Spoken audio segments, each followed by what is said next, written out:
Morning after breakup is the hardest. Totoo pala yung para kang nasa movie. Woke up feeling a little empty inside. 3 hours lang tulog kasi ang haba ng napag-usapan. Tapos nakikinig lang ako ngayon ng breakup songs. Nakakatawa kasi hindi ko talaga matanggap na dadating kami sa point na to. 8 years is not a joke. Siya na yung gusto kong makasama habang buhay. Pero how did we end up here? He gave me so much to remember. Future plans, mga pangarap namin individually and together. Baby names, saang lugar magpapakasal, saang lugar titira. Ang hirap. Hindi ko alam saan ako magsisimula, alam ko. Awari ako na magiging okay din ako. In time. Pero ngayon hindi ko matanggap we were good. So good. Everything felt right. Yet, hindi pa rin enough, Alexa. Play didn't we almost have it all. Biwa Winnie Houston.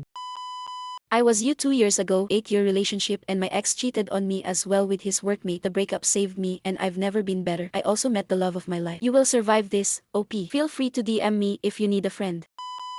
It's been over a month after Imoa breakup din, 4 years plus. It's a big adjustment but it's gonna be okay. It's just gonna be different from now on. Totoo yan. Tapos yung mga nakasanayan mong good morning hahanap-hanapin mo pero wala na. I remember mine. I was absolutely empty. Naghuhugas ako plato tapos naiiyak ako. Tapos breakup songs pinapatugtog hahaha. Hugs with consent, okay.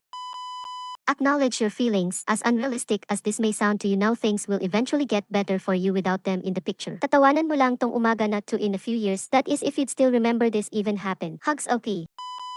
Nagustuhan mo ba itong video? Share mo naman kung ano ang tingin mo sa comment section. Kung gusto mo pa ng ganitong mga videos, like and subscribe na sa ating channel. Ingat!